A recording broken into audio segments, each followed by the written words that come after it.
भारतीय समुदाय के मन में ऐसे लोगों की छवि बहुत गहरी हो जाती है जो विदेशों में आना जाना करते हैं, फर्राटेदार अंग्रेजी बोलते हैं, लोगों को कुछ ऐसी बात बताते हैं जो बातें स्पिरिचुअलिटी, रिलीजन और तत्व दर्शन इत्यादि से जुड़ी हुई होती हैं। लेकिन भारतीयों के परंपरागत अध्ययन, परंपरागत सांप्रदायिक व्यवस्था का विध्वंस बहुत विकृत माध्यम से होने के कारण, बहुत अधिक विकृति आने के कारण उनको यह समझ में नहीं आता कि जिन लोगों को हम अपना आदर्श मान रहे हैं वो किन संस्थाओं के लिए, किन उद्देश्यों से, किन षड्यंत्रों के आधार पर कार्य कर रहे हैं। यही कारण है कि अपने पारंपरिक आचार्यों की उपेक्षा करते हुए, उनको गाली देते हुए, उनको देश की दुर्दशा का उत्तरदायी बताते हुए आज का हिंदू समाज उन्हीं पाखंडियों के पीछे भागता है जो पाखंडी विदेशी सत्ताओं के द्वारा पोषित होकर सनातन धर्म के लोगों को आकर्षित करके उनको मूल सिद्धांत के विरुद्ध ले जाने का कुप्रयास करते रहते हैं। अभी कुछ दिन पूर्व YouTube पर एक वीडियो बहुत वायरल हुआ था श्याम मीरा सिंह का, जगदीश वासुदेव के विषय में, जग्गी वासुदेव उर्फ सदगुरु के विषय में। अब सदगुरु क्या है, आधुनिक पीढ़ी का ओशो बनने का प्रयास कर रहा है और कुछ कुछ इसी राह पर चलने का प्रयास प्रशांत जैसे नशेड़ियों का भी है जो विदेश जाकर खूब ड्रग पार्टी करते हैं और यहाँ आकर फुल पैंट शर्ट लगाकर गीता और ब्रह्मसूत्र जैसे अति पवित्र सांप्रदायिक विषयों पर व्याख्यान करने का दंभ करते हैं। अब ये जो सदगुरु है, इसने ईसा फाउंडेशन की स्थापना की है। ईसा फाउंडेशन क्या है, कैसे है, तो सबसे पहले बता दें कि जो लोग सदगुरु को हिंदू मानते हैं वो इस भ्रम से बाहर निकलें। ईसा फाउंडेशन ने अपने विवरण में स्पष्ट रूप से कहा है कि we are non religious organisation, हम गैर रिलीजियस संस्था हैं। यद्यपि रिलीजन शब्द का पूरा अनुवाद धर्म के रूप में नहीं किया जा सकता है, लेकिन प्रचलित रूढ़ परिभाषा के अनुसार अगर हम धर्म और रिलीजन को तत्पर्याय में एक ही समान मान लें, उसी अर्थ में मान लें, तो भी गैर धार्मिक संस्था के रूप में ईसा फाउंडेशन ने स्वयं का परिचय सर्वत्र दिया है। आप एक बात गौर करेंगे कि जो भी व्यक्ति कोई संस्थागत निर्माण को लेकर ऐसे अभियानों को बढ़ाता है, उसके संस्थागत अभियानों में एक कॉर्पोरेट विचारधारा रहती है, एक प्रोफेशनल दिखने की विचारधारा रहती है, जैसे कि कोई कंपनी हो और उस कंपनी के आप कस्टमर हो और वो सर्विस सप्लायर्स हैं, आपको एक सर्विस प्रोवाइड कर रहे हैं, आप उनके उपभोक्ता हैं और वो आपका उसी प्रकार से दर्शन करके उसी दृष्टिकोण से आपसे व्यवहार करेंगे। यही कारण है कि आप चाहे आर्ट ऑफ लिविंग में चले जाएं, चाहे आप ब्रह्मा कुमारी में चले जाएं, चाहे आप ईसा फाउंडेशन में चले जाएं या ऐसी अलग अलग जो एनजीओगत संस्थाएं हैं, वो सारी संस्थाएं, फाउंडेशंस, एनजीओ, सोसाइटी, ये सब प्रोफेशनल तरीके से दिखने का प्रयास करते हुए एक पूरी कॉर्पोरेट व्यवस्था का अनुकरण करते हैं। एक हेडक्वार्टर्स होगा, एक ट्रस्ट बनेगा, ट्रस्ट में ट्रस्टी होंगे, उसकी पूरी डोनेशन ऑडिट्स होंगे, उसमें बहुत से कर्मचारी होंगे, कर्मचारियों का रहन सहन पहनावा बिल्कुल प्रोफेशनल होगा। आप वहां जाएंगे तो लगेगा ये तो बड़े अनुशासित लोग हैं, बड़े व्यवस्थित लोग हैं,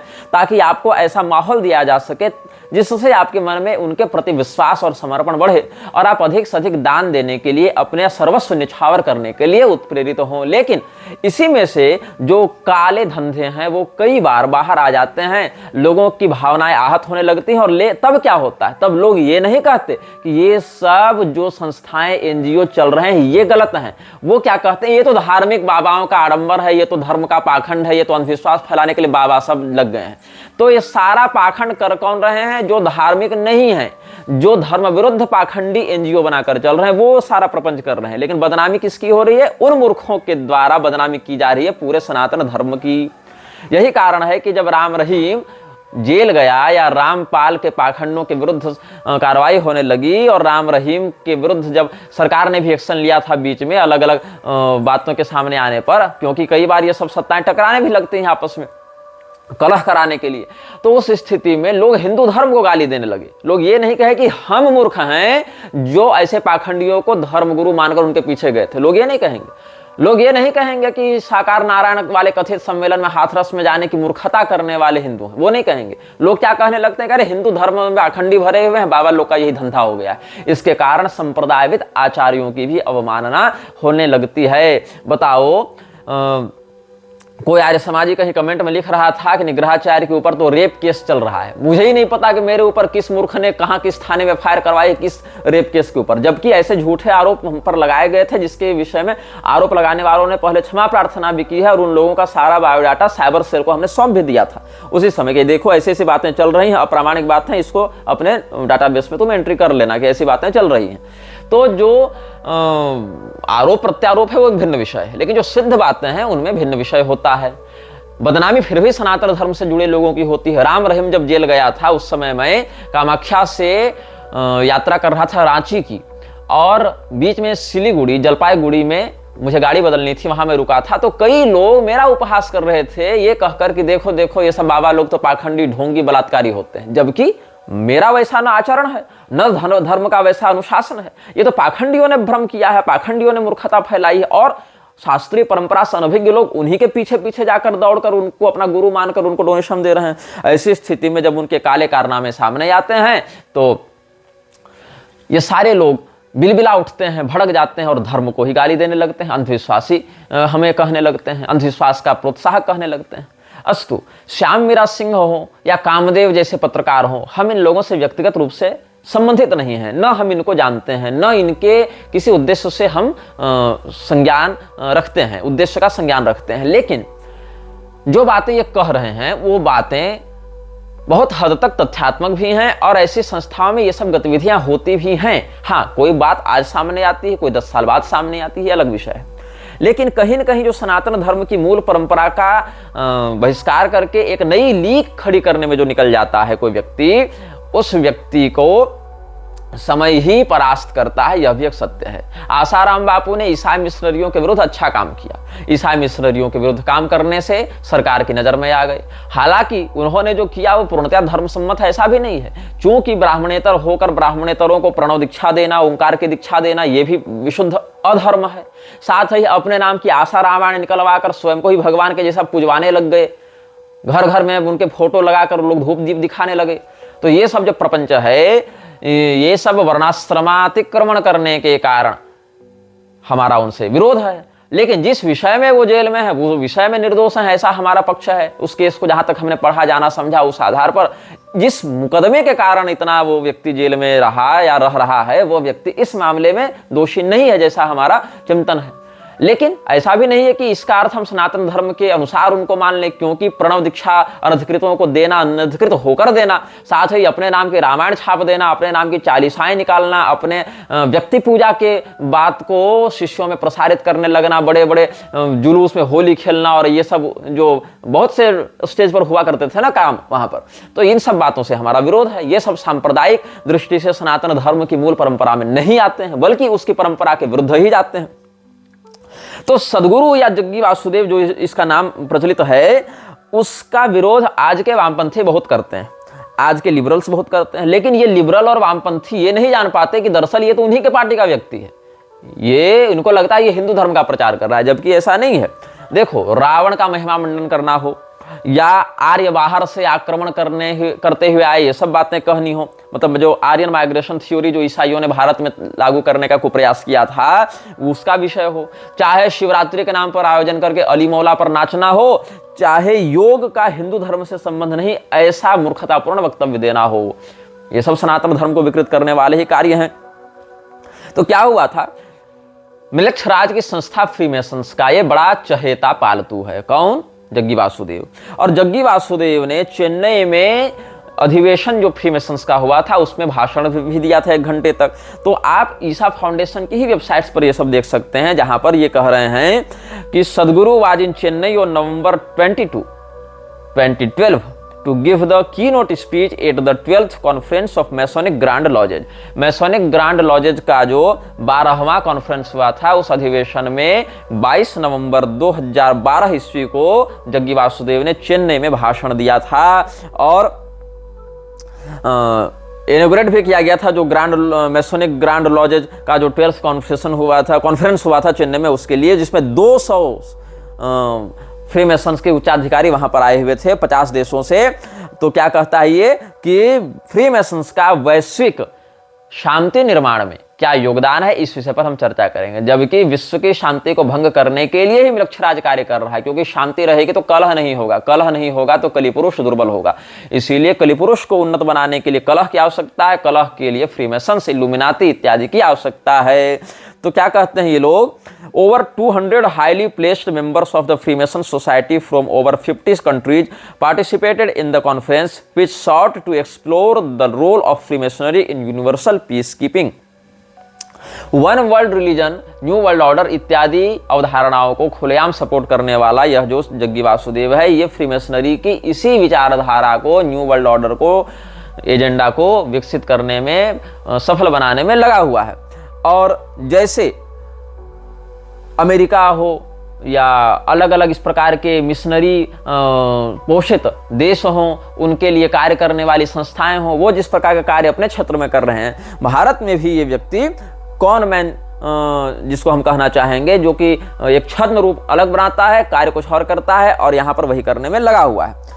इसकी पत्नी, जिसका नाम विजया या विजी भी ये लोग कहते हैं, उसकी मृत्यु संदिग्ध अवस्थाओं में हुई थी और मृत्यु से जुड़े हुए बहुत विवाद हैं जो आपको ऑनलाइन भी प्राप्त हो जाएंगे। तो क्या हुआ था कि कोयम्बटूर में 2018 में इसने महादेव की एक प्रतिमा आदि योगी के नाम से स्थापित की। ये व्यक्ति भगवान महादेव को भगवान नहीं मानता है। तुम लोगों को लगता है ना कि शिव जी का बड़ा भक्त है, नहीं, इसके लिए शिव जी कौन है? इसने कहा था कि शिव जी तो 15,000 साल पहले उत्पन्न हुए एक कबीलाई थे, और ये सब मोदी की उपस्थिति में ये सब ने कहा था। तो ये जो है एक ऐसी बकवास किया कि शिवजी मात्र 15,000 साल पहले शिव नाम का कोई व्यक्ति था जो कि योग का आश्रय लेकर आदि योगी बन गया। सबसे पहले उसी ने योग का आश्रय लिया और इतनी बड़ी शक्तियों से युक्त हो गया। मतलब है शिव जी को परमात्मा नहीं मानते, परब्रह्म नहीं मानते। भगवान महादेव का जो वेदों में स्वरूप वर्णित है, पुराणों में स्वरूप वर्णित है, आगमों में स्वरूप वर्णित है, या उन वेद पुराण आगमों के वेत्ता आचार्यों के ग्रंथों में जो उनका स्वरूप वर्णित है, वो ये नहीं मानता। ये क्या मानता है कि शिव नाम के, जैसे अमीश त्रिपाठी इत्यादि ने बकवास नहीं लिखी थी शिव कबीला और विष्णु कबीला करके, तो ये सब कबीलाई मानसिकता के लोग हैं। ये कहते थे कि 15,000 साल पहले शिव नाम का एक व्यक्ति हुआ था जिसने योग मार्ग का आश्रय लेकर, योग की खोज करके योग मार्ग का आश्रय लेकर दिव्य शक्तियों से स्वयं को युक्त कर लिया, और वही हमारे आदि योगी शिव हैं। तो शिव जी की जो बड़ी प्रतिमा इसने लगवाई, वो भी संपूर्ण प्रतिमा नहीं, खंडित प्रतिमा इसने लगवाई। वो जो बड़ी 118 फीट की मूर्ति नहीं लगवा रखी है इसने, तो या उतने ही कुछ ऊंचाई है उसकी। तो ये जो आदि योगी की प्रतिमा एक टूरिस्ट प्लेस इसने बना दी, और टूरिस्ट प्लेस में जाकर लोग ये खिंचवा रहे हैं, फोटो सेल्फी ले रहे हैं, और बड़े बड़े वहां आयोजन किए जा रहे हैं, और उनको पता ही नहीं कि ऐसी अप्रतिष्ठित अशास्त्रीय प्रतिमा जो ब्रह्म राक्षसाविष्ट होती है, जो अशास्त्रीय विधि से प्रतिष्ठित प्रतिमा होती है, या जो अप्रतिष्ठित प्रतिमा होती है, या जो लक्षण रहिता प्रतिमा होती है, ऐसी उन सब प्रतिमाओं में ब्रह्म राक्षसों का वास होने लगता है। बताओ, भगवान महादेव की आराधना करने से पहले स्ववर्णानुसार त्रिपुंड धारण का विधान है। बिना भस्म त्रिपुंड्रेण बिना रुद्राक्षमालया, ये सब शास्त्र अनुशासित वर्णित करते हैं। भगवान महादेव के भक्त छोड़ो, भगवान महादेव को ही इस धूर्त ने त्रिपुंड विरहित कर दिया, त्रिपुंड हटा दिया, केवल एक टीका लगा दिया। जैसे स्वयं सफेद रंग का टीका नहीं लगाता है, उसी प्रकार का एक टीका, वो भी टीका ज्योति की लौ के समान है टीका। हालांकि वेणु पत्र दलाकार भी होता है तिलक, लेकिन शिवजी के लिए त्रिपुंड का ही शास्त्रीय विधान है। और उसके भाई कई सारे प्रभेद हैं त्रिपुंड में, कहीं स्कांद मत है, कहीं शैव मत है, कहीं शाक्त मत है, ये सब भी, कहीं वर्तुलाकार बीच में ज्योति ये करते हैं, शक्ति प्रतिष्ठा करते हैं। वो शक्ति की ज्योति जो है वो त्रिपुंड के मध्य अवस्थित होती है, जिसको ब्रह्म ज्योति कहा जाता है। लेकिन ब्रह्म ज्योति अलग है और अनाम वृक्ष की जो सोल ऑफ फ्लेम है वो अलग है। तो ये जो ब्रह्म ज्योति की स्थापना करते हैं, रक्त वर्तुलाकार ज्योति की, वो ये नहीं धारण करता है, अपितु इसने त्रिपुंड ही हटा दिया शिवजी के मस्तक से। त्रिपुंड हटा दो, सर्पाहार हटा दो, ये सब जितने भी सर्प भुजंगादि आभरण हैं भगवान के वो हटा दो, और बाद में सर्प पूजा करवाओ अलग से। एक अलग नाटक है इसका। सर्प पूजा के नाम से, नाग पूजा के नाम से और भी आसुरी शक्तियों की आराधना ये करवा रहा है। अभी इसका माथा भी फटते फटते बचा था, ब्रेन सर्जरी इसकी हुई थी ना, यही सब उपद्रव करने के कारण। तो क्या कहा था इसने कि Shiva is a mortal, Shiv ji एक मरण धर्मा, मतलब मृत्युंजय को मरणशील बता रहा था कि Shiva is a मॉर्टल born 15,000 years ago. ये इसने बयान जारी किया था जब इसने कोयम्बटूर में वो आदि योगी की प्रतिमा का अनावरण किया था, और कहा कि ये तो आदि योगी है, सबसे पहले योग की डिस्कवरी इन्हीं ने की थी।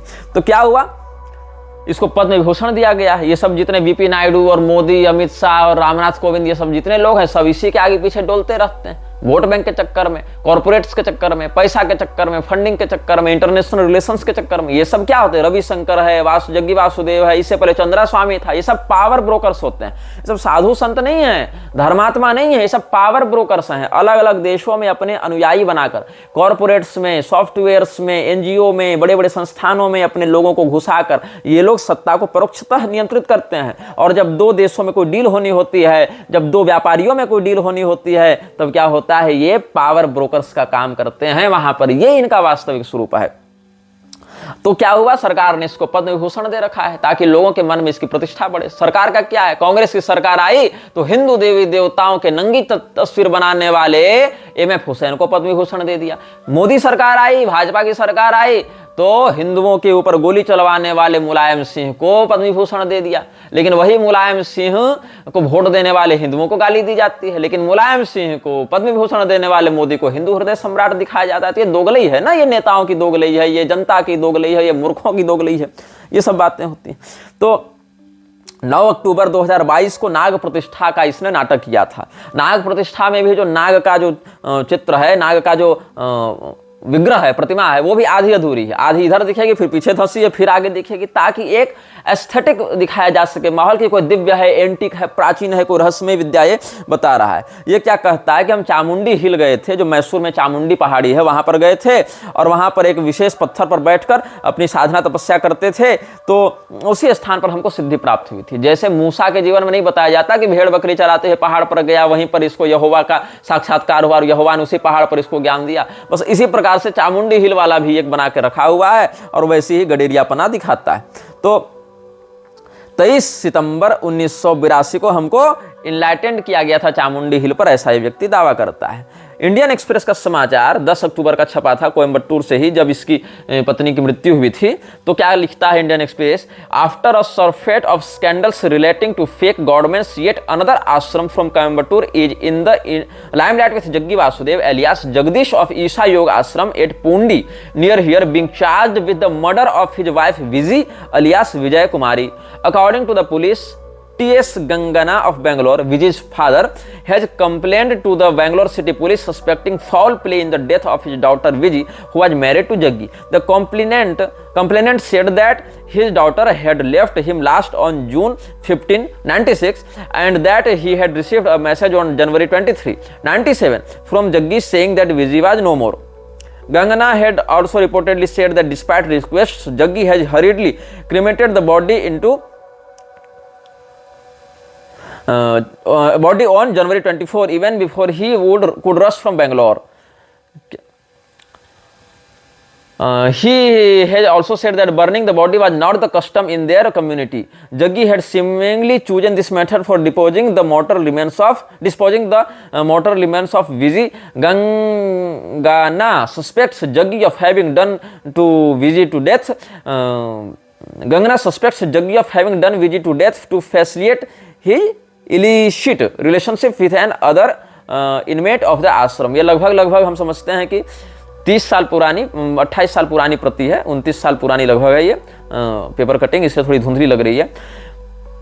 Based on Gangana's complaint to the Bangalore City Police, a case was registered. The Bangalore City Police have subsequently transferred the case to the Coimbatore Rural Police under whose jurisdiction the ashram falls. They have registered a case against Jaggi. Meanwhile, a team of police personnel have visited the premises of Isha Ashram at Pondi and interrogated the people there. Godman Jaggi is in the USA and further investigations are in the case. ये सब बातें हैं कि जब इसकी पत्नी की मृत्यु हुई थी तो इसने पहले अंतिम संस्कार किया उसका, वो भी जलाने की विधि से किया, और इसके बाद उसके पिता को खबर की गई तो पिता ने ही केस दर्ज करवाया था। मतलब इसके ससुर ने अपनी बेटी की मृत्यु का, हत्या का चार्ज लगाते हुए, इस पर आरोप लगाते हुए जग्गी वासुदेव पर केस किया था। ये सब बातें हैं। तो इसने क्या कहा कि ये तो समाधि में चली गई, महासमाधि में चली गई है मेरी पत्नी, इसीलिए वो महासमाधि को प्राप्त हो गई बस। लेकिन इससे पहले जग्गी वासुदेव ने कई बार यह कहा था कि मेरी पत्नी अभी उतनी योग्य नहीं हुई है साधना में कि महासमाधि इत्यादि लगा सके, अपरिपक्व है।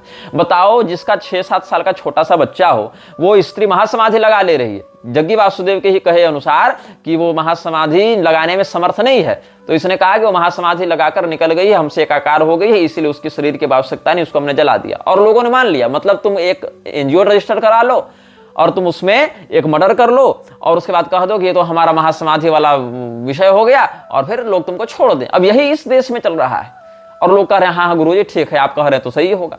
तो ये बताओ, अगर महासमाधि हो भी गई थी तो उसके परिजनों को, उसके पिता को, माता को, या जो भी उसके अभिभावक हैं, पिता को बताने से पहले ऐसी क्या हड़बड़ी से अंतिम संस्कार तुमको कर देना पड़ा? भाई उसको महासमाधि मिली है तो उसके जो भी श्रद्धालु हैं उसको भी तो कम से कम बताओ कि हाँ तुम्हारी गुरु माता को महासमाधि प्राप्त हो गई, आओ देख लो ये महासमाधि में है, अब अंतिम दर्शन करो, फिर हम इनका विधिवत जो भी व्यवस्था है उसके अनुसार अंतिम संस्कार करेंगे। नहीं, हड़बड़ी में समाप्त कर दिया सारा विषय इसने और कह दिया कि उसको निर्वाण की प्राप्ति हो गई। फ्रीमेसन्स के सदस्यों के इसी प्रकार से रहस्यात्मक परिजनों की मृत्यु होती रहती है। जग्गी वासुदेव फ्रीमेसन्स का मेंबर, उसकी पत्नी की रहस्यात्मक परिस्थितियों में मृत्यु या हत्या, और उसकी कोई जांच पड़ताल नहीं, क्योंकि बड़े बड़े कॉन्टेक्ट्स हैं। और एक बात और बताऊं, जिस दिन फ्रीमेसन्स में ज्वाइन होने के लिए विवेकानंद ने अप्लाई किया था उसके 3 दिन के बाद ही उसके पिता की मृत्यु हो गई थी। यह भी एक रहस्य है, जिसके विषय में हम तब बताएंगे जब विवेकानंद पर आएंगे। खैर, अब हम यहां ये बता रहे थे कि जैसे इस्कॉन ने भगवान कृष्ण को उठा लिया चैतन्य महाप्रभु के संप्रदाय से और उनका शास्त्रीकरण कर दिया, उनका कॉर्पोरेट उनको बनाकर उनके नाम पर खूब बिजनेस चलाया, वैसे ही जग्गी वासुदेव ने शिव जी को उठा लिया और उनका बिजनेस कर दिया, उनको कॉर्पोरेट में डाल दिया। इधर अली मौला पर ये नाच रहा है, शिवलिंग के ऊपर अग्नि जलाकर वहां पैर से सेक रहा है, आग सेक रहा है, और आग जलाकर पैर से सेक रहा है, उधर शिवलिंग पर कपूर जलाकर क्या क्या तामझाम कर रहा है, जबकि शिवलिंग के ऊपर कपूर जलाने का कोई शास्त्रीय विधान नहीं है, बल्कि निषेध होता है इस प्रकार देव प्रतिमाओं के साथ हस्तक्षेप करना। और काशी के घूसखोर लोभी बहुत से पंडित उसके चरणों में लौट जाते हैं, इस धूर्त के चरणों में, जो कि खुलेआम वृक्षराज की संस्थाओं में आता जाता है और उनका समर्थन करता है। एक व्यक्ति ने बहुत पहले इसको एक्सपोज किया था, वो व्यक्ति का नाम तो मुझे नहीं पता, चैनल था उसका कामदेव के नाम से यूट्यूब पर, और उस वीडियो को लगभग 40-50 लाख लोगों ने देखा था। तो सदगुरु ने क्या किया था, कोर्ट में शिकायत की, और चूंकि नेता मंत्री से इनका उठना बैठना है, ये सारे लोग तो इन्हीं लोग के सेटअप किए हुए हैं व्यवस्था में, तो यूट्यूब को एक कोर्ट ऑर्डर देकर उस डॉक्यूमेंट्री को डिलीट करवा दिया गया था, जिसको लगभग 40-50 लाख लोगों ने देखा था उस समय। सोचो कि एक YouTube वीडियो से इसकी सत्ता इतनी प्रभावित हो गई थी और ये डर गया था, कहा नहीं नहीं इस वीडियो को हटाओ, सीधे हटाओ। अगर वास्तव में तुम सच्चे थे तो उस वीडियो के विरुद्ध तुमको बयान जारी करते कि नहीं इसमें लगाए गए आरोप गलत है, और सच्ची बात ये है, सही बात ये है। जैसे कि आजकल बहुत से लोग दुष्प्रचार नहीं कर रहे हैं हमारा, कि ये तो अपनी शादी में खुद ही पंडित बनकर विवाह कराने लगा क्योंकि सबको सबसे अधिक ज्ञानी स्वयं को मानता है। अरे मूर्खों, विवाह में जो शास्त्रीय परंपरा है उसमें बहुत से मंत्र वर को पढ़ने होते हैं, बहुत सी कन्या को पढ़ने होते हैं, बहुत से कन्या के पिता को पढ़ने होते हैं, लेकिन चूंकि दूल्हा दुल्हन या दूल्हे के माता पिता, दुल्हन के माता पिता अब वेद मंत्रों में उतने अधिकारी नहीं बचे, या फिर उनका ज्ञान नहीं है पढ़ने का, इसीलिए पुरोहित जी उन मंत्रों को उनके बदले प्रतिनिधिक रूप में पढ़ते रहते हैं, दूल्हा वाला भी, दुल्हन वाला भी, माता पिता वाला भी, और कहते हैं ऐसा ऐसा करते जाओ। लेकिन जिसको मंत्रों का ज्ञान है, जिसको मंत्रों का अधिकार है, वह तो स्वयं ही मंत्र पढ़ेगा। फेरा लेने के मंत्र वर ही पढ़ता है। तो मैं मंत्र पढ़कर फेरा ले रहा था, उसी की 15 सेकंड क्लिप ये लोग वायरल करके क्या कहते हैं कि यहाँ तो कोई ब्राह्मण ही नहीं था, जबकि ऐसा नहीं। हमारे पक्ष से ब्रजेश पाठक जी गए हुए थे, सुमन पाठक जी गए हुए थे, ये दोनों वो सारा कर्मठ करा रहे थे। हमने इनको यथायोग्य दक्षिणा मान सम्मान भी किया, लेकिन वो वीडियो में नहीं आए क्योंकि वो किनारे बैठे थे, वीडियो तो किसी ने खींच कर डाल दिया था। तो इस बात को न समझने के कारण लोग मूर्खता करते रहते हैं। तो जो कोई आरोप लगाता है उस स्थिति में जो सत्य है वो बताया जाता है, न कि रिपोर्ट भेजकर और उस वीडियो को ही डिलीट करवा दिया जाता है अपने राजनीतिक ताकत का प्रयोग करते हुए।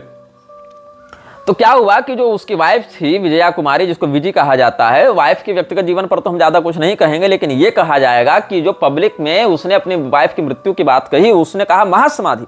अब महासमाधि क्या है? व्यक्ति की अपनी इच्छा से शरीर से निकलने की स्थिति ब्रह्म में विलीन होने की होती है, लेकिन पति यहां पर उपलब्ध हैं और स्त्री ही निकल जा रही अपने 6 साल के बच्चे को छोड़कर। ये कितनी मतलब विचित्र बात है, 7 साल के अपनी संतान को छोड़कर पत्नी महासमाधि में निकल जा रही है। और इतनी गजब महासमाधि होती है कि उसके पिता को भी नहीं बताया जाता है कि तुम्हारी बेटी को महासमाधि हो गई है। पिता को भी कब बताया जाता है? जब सारा का सारा अंतिम संस्कार ये सब हो चुका होता है, वो सारा हड़बड़ी में काम करके, और फिर बताया जाता है कि ऐसा ऐसा हो गया, अब तुम्हारी बेटी को महासमाधि हो गई, हमने सारा काम धंधा कर रखा है। ये सब बातें होती हैं। तो क्या है, ओशो की अंतरराष्ट्रीय प्रसिद्धि से प्रेरणा लेते हुए जग्गी वासुदेव ने भी ऐसा ही धंधा प्रारंभ किया और ओशो की ही नक्शे कदम पर चलते हुए ये सारा कार्य अपना कर रहा है। ये क्या कहता है, the same dimension that made Krishna और Jesus who they were exists within you and people around you too, it just needs your attention to blossom।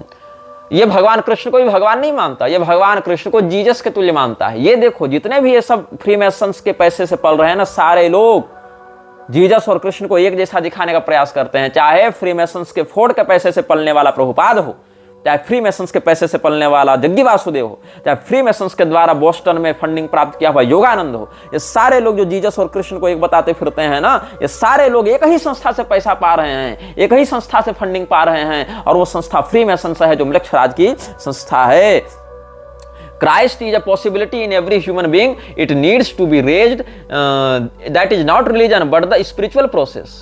एक इन्होंने एक नया टर्म निकाल रखा है, स्पिरिचुअल प्रोसेस, और हर व्यक्ति अपने अनुसार स्पिरिचुअलिटी बेच रहा है। हम जो कर रहे हैं वो स्पिरिचुअल है, स्पिरिचुअल है। कोई मर्यादा नहीं, कोई माने मतलब नहीं, कोई कुल धर्म नहीं, कोई वर्ण धर्म नहीं, कोई सांप्रदायिक गुरु परंपरा नहीं, बस स्पिरिचुअल है, स्पिरिचुअल है। ले लो, कूपन काटो, पैसा दो, स्पिरिचुअलिटी ले लो, और इसमें सब आ जाएंगे। और यहाँ पर जीसस की तुलना भगवान राम से भी करता है। Why Rama and Jesus are an inspiration, कि जीसस और राम से हम क्या प्रेरणा ले सकते हैं। इस पर इसका पूरा एक डिस्कोर्स वर्णित है, इसका एक पूरा लेक्चर है। क्राइस्ट जो है हर मनुष्य की एक संभावना है। इस क्राइस्ट की संभावना को जगाने की आवश्यकता है। अपने हृदय के क्राइस्ट को पहचानो, ईसाई के भाव को धारण करो, ईसा बन जाओ, ईसाई के समान व्यवहार करने लगो, ये इसका है। अब बताओ इसके जो ये चेले हैं ये कितने मूर्ख हैं। एक ट्विटर हैंडल मुझे दिखा था ट्विटर में, स्ट्रिंग रिविल्स के नाम से, ये क्या दिखा रहा है, क्या कहता है, दैट्स वाई, मतलब सदगुरु के किसी बात को कोट करते हुए इसने लिखा था, that's why I always hold Sadhguru one step above God, remembering his words, this is not a culture of worshipping gods, this is a culture of God making. क्या कहा इसने, जग्गी वासुदेव ने क्या कहा था, ये हमारी जो संस्कृति है वो देवताओं को पूजने वाली संस्कृति नहीं है, देवता बनाने वाली संस्कृति है। और यही कारण है कि इसके चेले कहते हैं कि that's why I always hold Sadhguru one step above God, इसीलिए हम सदगुरु को ईश्वर से एक स्टेप ऊपर मानते हैं। सदगुरु मतलब कोई सदगुरु नहीं, सत संप्रदाय का उपदेशक देशिक गुरु नहीं, सदगुरु इसका नाम है, इसका नाम ही सदगुरु है, इसने अपना नाम ही सदगुरु रख लिया है। और इसने यह कह दिया, तुमको लग रहा है हिंदू धर्म का प्रचार कर रहा है ना, शिव जी का प्रचार कर रहा है, अरे ये क्रिसमस भी मनाता, अली मौला भी करता है, और शिवरात्रि भी मनाता है, और सब करता है।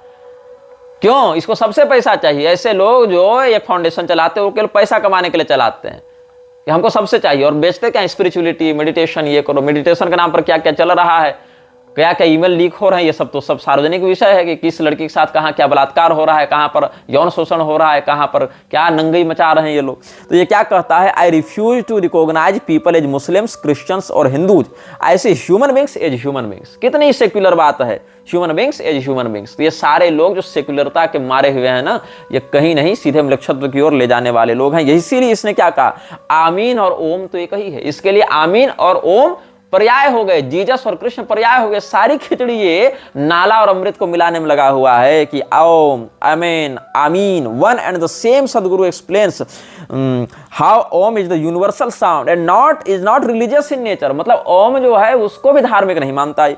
सदगुरु explains that yoga is a technology and religion has nothing to do with it. Yoga is Hindu just the way gravity is Christian. इसने कहा कि ग्रेविटी की परिभाषा, ग्रेविटी का विश्लेषण न्यूटन ने किया, ग्रेविटी का सूत्र न्यूटन ने दिया, तो क्या हम ग्रेविटी को क्रिश्चियन कह दें? वो तो एक यूनिवर्सल लॉ है। वैसे योग जो है वो यूनिवर्सल टेक्नोलॉजी है, उसको हम हिंदू नहीं कह सकते। लेकिन ये बताओ, जिन बातों को, गुरुत्वाकर्षण की जिन बातों को, ग्रेविटी की जिन बातों को न्यूटन ने बताया, क्या क्रिश्चियन जगत उन बातों को क्रिश्चियन रिलीजियस रेगुलेशंस में गिन रहा है?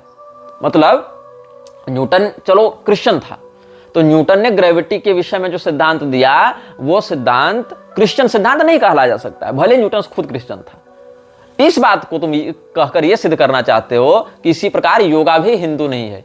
योग शब्द है लेकिन ये लोग योगा कहने लगते हैं, योग भी हिंदू नहीं है, ये एक यूनिवर्सल टेक्नोलॉजी है। अच्छा ये बताओ, किसी हिंदू ने योग दर्शन की खोज की क्या? किसी हिंदू ने योग दर्शन को बताया, एक्सप्लेन किया क्या? सबसे पहले अगर योग दर्शन की बात करें तो योग दर्शन के दार्शनिक ऋषि के रूप में हम महर्षि पतंजलि का ध्यान करते हैं। तो महर्षि पतंजलि जब कह रहे हैं कि ईश्वर के प्रति प्रणिधान के भाव को धारण करना योग का अंग है। ईश्वर प्रणिधान क्रिया योग के अंतर्गत जब वर्णन करते हैं तो तपस्वाध्याय ईश्वर प्रणिधान आने क्रिया योग है, ये सब जो कहते हैं कि तपस्या स्वाध्याय ईश्वर प्रणिधान यह क्रिया योग का अंग है। तो तपस्या की जब परिभाषा बताते हैं, स्वाध्याय की जब परिभाषा बताते हैं तो वैदिक मर्यादा को अपनाते हुए बताते हैं, हिंदू धर्म के अनुसार बताते हैं, धार्मिक ग्रंथ के रूप में बताते हैं। ईश्वर प्रणिधान में जब ईश्वर की परिभाषा बताते हैं महर्षि पतंजलि योग दर्शन में, तो क्या कहते हैं? क्लेश कर्म विपाकाशैर अपरामृष्ट पुरुष विशेष ईश्वर। क्लेश और कर्म विपाक से रहित अपर अमृष्ट पुरुष विशेष चेतन की ईश्वर संज्ञा है। वहां गॉड और अल्लाह नहीं बताते हो। फिर उसमें क्लेश की जब परिभाषा बताते हैं तो अविद्या स्मिता राग द्वेषाभिनिवेशा पंच क्लेशा ये बताते हैं। उसमें ब्रह्म जीव का भेद अविद्या है, मृत्यु का भय अभिनिवेश है। ये सब वहां पर जो बातें बता रहे हैं वो कोई ऐसी भौतिक टेक्नोलॉजी नहीं बता रहे हैं, मशीन बना दिया और गियर एक्सल लगा दिया। वो सीधे सीधे धर्म की व्याख्या ही कर रहे हैं, वो सीधे सीधे सनातन धर्म की मर्यादा के अनुसार कर रहे हैं। इसीलिए योग विशुद्ध रूप से सनातन धर्म ही है। तुम उसको ये नहीं कह सकते हो कि जैसे कोई हिंदू अगर ईमेल का आविष्कार कर दिया तो हम ईमेल को हिंदू कह दें क्या? ईमेल की टेक्नोलॉजी हिंदू हो गई क्या? हाँ, नहीं होगी, क्योंकि ईमेल का हिंदू धर्म के अनुशासन या मार्ग या प्रस्थान के रूप में वर्णन नहीं है, लेकिन योग का वर्णन है। लेकिन ये लोग क्या कर रहे हैं? इनको योग लेना है हिंदू धर्म से, लेकिन हिंदू की पहचान के बिना लेना है। इनको शिव जी लेने हैं हिंदू धर्म से, लेकिन हिंदू धर्म की पहचान के बिना लेना है। इनको ओंकार लेना है हिंदू धर्म से, लेकिन हिंदू धर्म की पहचान के बिना लेना है। ये तुम्हारा सब कुछ लेना चाहते हैं, लेकिन तुम्हारी पहचान के बिना लेना चाहते हैं। तुमसे तुम्हारा सर्वस्व छीन लेना चाहते हैं, उसको हाईजेक कर लेना चाहते हैं और तुमको तुम्हारी विरासत से दूर कर देना चाहते हैं। ऐसे पाखंडी यही इन लोगों का षड्यंत्र है। अब समझ में आ रही है बात? शिवरात्रि इसने ले ली हिंदू धर्म से और कहा कि Shivratri has nothing to do with Hindu dharma. ये तो एक एस्ट्रोनॉमिकल इवेंट होता है। तो हमारे पास मतलब हमारा कुछ नहीं है, जो है सो तुम ले लो और उससे हमारी पहचान को हमसे अलग कर दो। कल के पैदा हुए तुम हमारे शिवरात्रि को ले लो, हमारे शिव जी को ले लो, हमसे योग ले लो, हमसे ओंकार ले लो, हमसे प्राणायाम ले लो और कह दो ये सब तो एस्ट्रोनॉमिकल इवेंट्स हैं, ये तो टेक्नोलॉजी है। टेक्नोलॉजी में क्या हिंदू और क्या मुसलमान? वाह जी वाह। तो ये इन लोगों की मूर्खता तुम समझ सकते हो कि कैसे ये लोग षड्यंत्र करते जा रहे हैं। लेना सब हमसे है, लेकिन हमारी पहचान को ही हमसे दूर कर देना है, कोई क्रेडिट नहीं देना। ये सीधी सीधी चोरी है, डकैती है। ऐसे डकैतों को तुम संत मानते हो? ऐसे डकैतों को तुम साधु मानते हो? अच्छा, इसने जो इनलाइटमेंट की बातें की हैं अपने जीवन में, क्या इनलाइटमेंट है? तो भारती वरदराज को जान रहे होगे तुम। भारती वरदराज वो महिला है जिसको कई बार सदगुरु की पिछले जन्म की प्रेमिका के रूप में बताया जाता है। और विजया कुमारी की हत्या के बाद भारती वरदराज काफी निकट रहने लगी हैं जग्गी वासुदेव से। और जग्गी वासुदेव का एक वीडियो तुमने देखा होगा, नहीं देखा होगा तो यूट्यूब पर मिल जाएगा, तुम देख लेना, कि भारती वरदराज लेटी हुई है, कथित रूप से वही महिला है, और उसकी योनि पर अपने पैर के अंगूठे से वो मसल रहा है, कह रहा है कि हम इसमें स्पिरिट ट्रांसफर कर रहे हैं। ये इसका वीडियो तुमको कहीं मिल जाएगा, तुम लोग सर्च करके देख लेना। और क्या क्या इसने किया है, जब ईशा फाउंडेशन की इसने स्थापना की थी और त्रिशूल इत्यादि के प्रोजेक्ट्स निकाले थे, त्रिशूल नाम से रजिस्टर करवाया था ना, त्रिशूल इंफ्रास्ट्रक्चर इत्यादि चला रहे थे, वहां सब जगह भारती वरदराज को इसने ट्रस्टी रखा है। सबसे पहले इसकी पत्नी की मृत्यु से लेते हुए पनामा पेपर कनेक्शन जब हुआ था ना, पनामा पेपर लीक्स, जिसमें बड़े बड़े लोगों के नाम आए थे, तो इसका भी नाम उसमें आया था। लैंड इंक्रोचमेंट में जो भूमि अधिग्रहण है, अतिक्रमण है, उसमें इसका नाम कई बार आया है। कैसे जंगल की जमीन को हड़प कर और लोगों की जमीन को हड़प कर वहां पर अवैध निर्माण करके इसने पूरे संगठन को खड़ा किया है। इसके विषय में बहुत कुछ आपको ऑनलाइन सामग्रियां प्राप्त हो जाएंगी। कितने सारे क्रिमिनल केसेज इसके और इसके लोगों के ऊपर चल रहे हैं, जिसमें एक बड़ा वायरल हुआ था जब एक पॉक्सो एक्ट लगाया गया था एक डॉक्टर पर, जिसने 12 आदिवासी लड़कियों का मोलेस्टेशन किया था। इस प्रकार से इसने फिर फाइनेंशियल जो इरेगुलरिटीज हैं इसके संस्थान में, जो वित्तीय अनियमितताएं हैं, उनको लेकर भी कहां से कितना पैसा आ रहा है, कहां जा रहा है, पता ही नहीं चल रहा है। कावेरी बचाओ आंदोलन के नाम पर पैसे आ जा रहे हैं, तो वृक्षारोपण के नाम पर पैसे आ जा रहे हैं, सेफ सॉइल कैंपेन के नाम पर पैसे आ जा रहे हैं, तो मिट्टी के नाम पर, नदी के नाम पर, पेड़ों के नाम पर, पहाड़ों के नाम पर पैसा ले रहा है। और उस पैसे का क्या हो रहा है, इसका जो ऑडिट है वो भी संदिग्ध पता नहीं हो रहा है। उसके बाद साइंस के नाम पर बकवास कह रहा है कि हम मरकरी को रूम टेम्परेचर पर सॉलिडिफाई कर देंगे, ये भी एक अलग बकवास चल रही है। जितने भी पर्व त्योहार वो एस्ट्रोनॉमिकल इवेंट है, और एस्ट्रोनॉमिकल इवेंट तो ब्रह्मांडीय होता है, उसका धर्म से कोई संबंध नहीं है। मतलब हिंदू लोग नहीं कर सकते, वो सब दावा किया हमारा विषय है। अगर न्यूटन ने ग्रेविटी के विषय में कुछ कहा और न्यूटन क्रिश्चियन था, मात्र इसी से हम ग्रेविटी को नहीं कह सकते हैं कि क्रिश्चियन है, तो क्रिश्चियन वो कैसे बना? क्रिश्चियन वो क्राइस्ट के वर्णन करता बाइबल के अनुसार बना होगा ना। तो बाइबल में अगर किसी बात का वर्णन है तब तो उसको मानोगे ना क्रिश्चियन है जी। अब बाइबल में ग्रेविटी नहीं है, इसीलिए ग्रेविटी को क्रिश्चियन तुम नहीं कह सकते हो। लेकिन हिंदू धर्म के शास्त्रों में तो योग का वर्णन है, हिंदू धर्म की परंपरा के अनुसार उसका वर्णन है। योग दर्शन एक हिंदू धर्मशास्त्र है, उसके रचयिता, उसके उपदेशक महर्षि पतंजलि एक आर्य सनातन वैदिक हिंदू थे और हिंदू धर्म के अनुसार ही उन्होंने सारी बातें बताई हैं। और जो महर्षि वेदव्यास ने अपने पौराणिक साहित्य में या महाभारत इत्यादि में लिखा है, और जो भगवान श्री कृष्ण ने गीता इत्यादि में उपदेश दिया, वो सब सनातन धर्म के अनुसार योग की विषय बताई, वार्ता बताई है, योग का प्रारूप बताया है, योग के प्रभेद बताए हैं। तो ये सब क्या है? सनातन धर्म के धर्म ग्रंथों में वर्णित धार्मिक विषय हैं। यम नियम इत्यादि जो अंग है वो सीधे सीधे सनातन धर्म के अकाट्य अभिनय अंग है। चाहे तुम क्रिया योग देख लो, चाहे तुम अष्टांग योग देख लो, ये सब सारे के सारे उसी से जुड़े हुए हैं। लेकिन इसको वो सारा लेना है, केवल हिंदू धर्म की पहचान नहीं लेनी। हाँ, अगर किसी हिंदू ने ईमेल का आविष्कार कर दिया, किसी हिंदू ने किसी और मशीन का आविष्कार कर दिया जिसका वर्णन वहां उस रूप में नहीं मिलता उस पद्धति से, तो तुम कह सकते हो उस समय दुर्जनतोष न्याय से कि हाँ चलो ये हिंदू ने भले बनाया, लेकिन हिंदू इस टेक्नोलॉजी को तो हम कह नहीं सकते, ये बात सत्य है। लेकिन जिस बात का वर्णन कुरान में है, जिस बात का वर्णन बाइबल में, उसको ईसाई या इस्लामी ही तो कहोगे, उसके अनुसार चलने वाली बात को। तो फिर सनातन धर्म के वेदों में वर्णित जो योग शिखोपनिषद है वो किसका है? बाइबल का है क्या? कुरान का है क्या? वो तो हिंदू धर्म का है ना। योग चूड़ामणि, हर्ष योग प्रतिपिका, ये सब कहाँ के? हिंदू धर्म के हैं। घेरंड संहिता, ये सब कहाँ का है? गोरक्षनाथ जी ने योग मार्ग का उपदेश सनातन धर्म के अनुसार किया है। सिद्ध सिद्धांत पद्धति सनातन धर्म का ग्रंथ है। तो ये सब जो योग मार्ग के हैं, मत्स्येंद्रनाथ जी की मत्स्येंद्र संहिता, ये सब कहाँ का है? ये सब सनातन धर्म के मान्य वेद, पुराण, शास्त्र, स्मृति, ये सब है दर्शन। ये तो तुम वहां से उसको पहचान अलग कर रहे हो, तो तुम सीधे सीधे उसकी हत्या कर रहे हो, उसकी जड़ को काट कर उसके पत्तों को सींचने का तुम प्रयास कर रहे हो ना।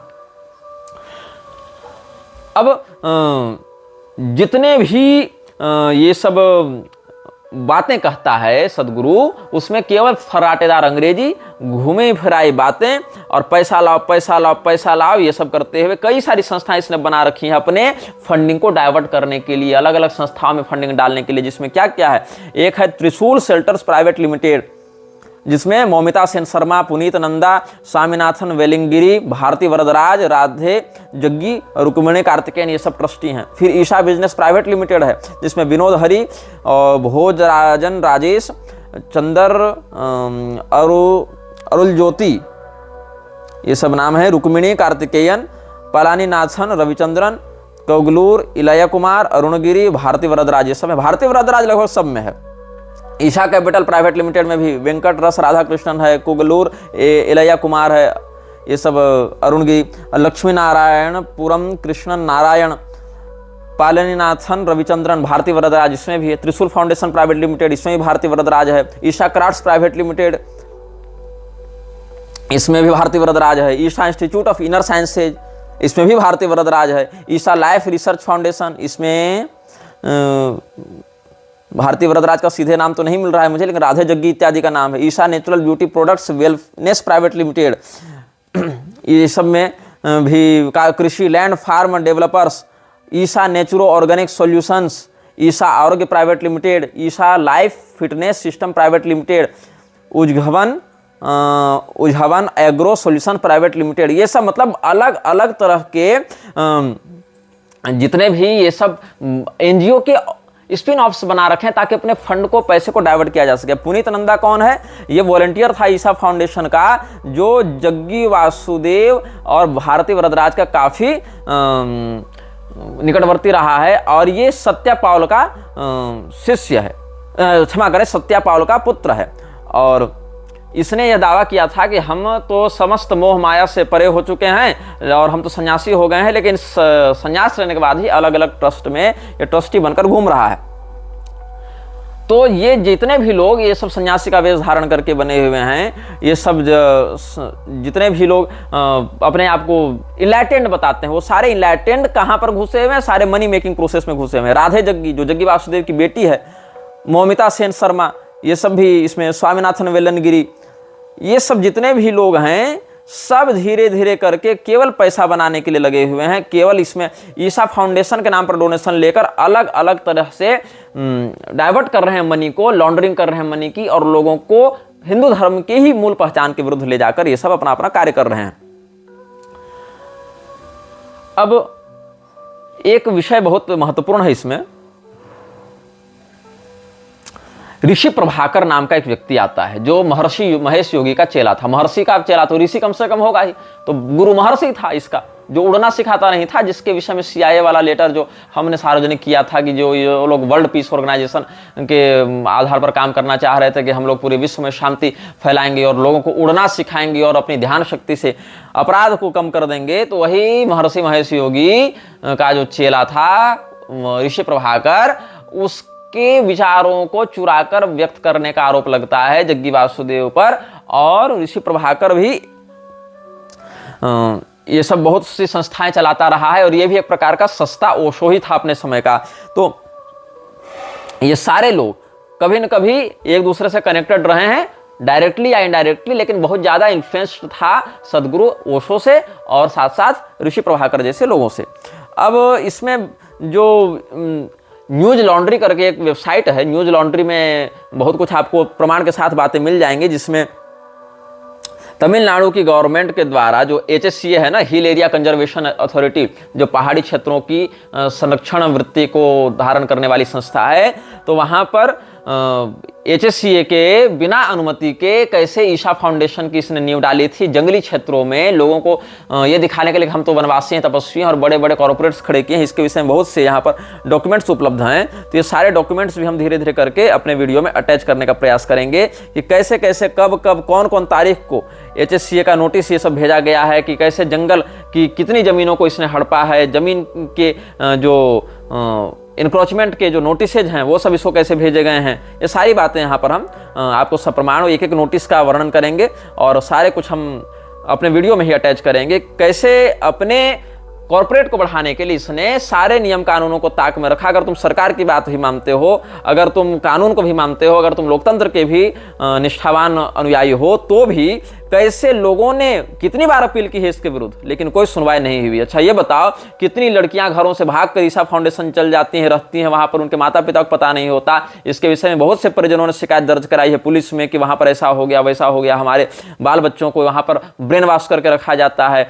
हालांकि जो ईशा फाउंडेशन वो बार बार ऐसे आरोपों से इनकार करता है, कोई थोड़े कहेगा कि हाँ हम कर रहे हैं ऐसा, लेकिन जो वहां के जुड़े हुए लोग हैं, जो वहां से एफिलिएटेड लोग हैं, वही सब ये सब बातें सामने बताते रहते हैं। लेकिन चूंकि नेता मंत्री इत्यादि से इतनी निकटता इस व्यक्ति की है कि, और फ्रीमेसन्स का इतना चहेता है कि जो भी व्यक्ति इसके खिलाफ जाने का प्रयास करता है उसका या तो मुंह बंद करा दिया जाता है अस्थायी रूप से, या फिर परमानेंट ही उसको समाप्त कर दिया जाता है। अब जो जग्गी वासुदेव है वो अपनी पैशाचिक शक्तियों को जागृत करने के लिए सदैव अशास्त्रीय विधि से ही कार्य करता रहता है। अशास्त्रीय विधि में अग्नि के ऊपर पैर सेकना, भगवान शिव के शिवलिंग को बनाकर उसके ऊपर कपूर जला देना, शिवरात्रि के नाम पर जो आयोजन करता है ये आदि योगी वाले कथित मूर्ति के आगे वहां शिव जी के स्वरूप में लाते हुए ये त्रिपुंड रहित भुजंगाभरण रहित भगवान महादेव को आधे अधूरे विग्रह में स्थापित करता है। या तो शिवलिंग के रूप में विधिवत रखो, या तो विधिवत साकार प्रतिमा के रूप में रखो। ये मनमानी करते हुए लोगों को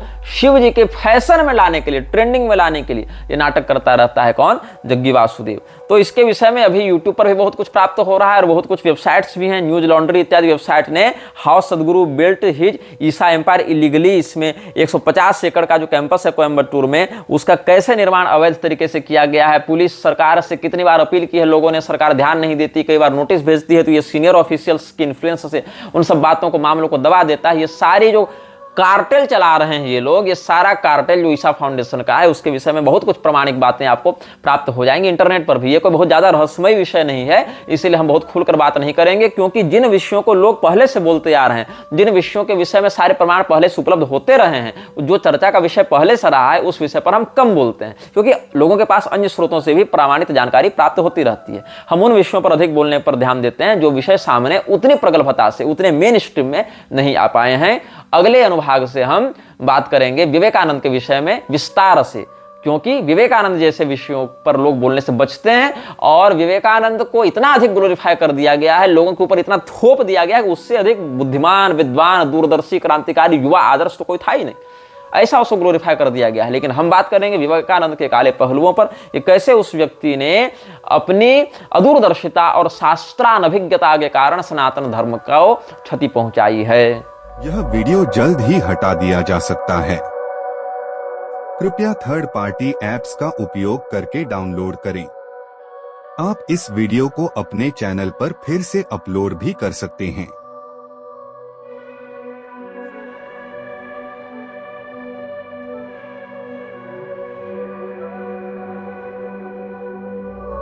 This video may get deleted soon.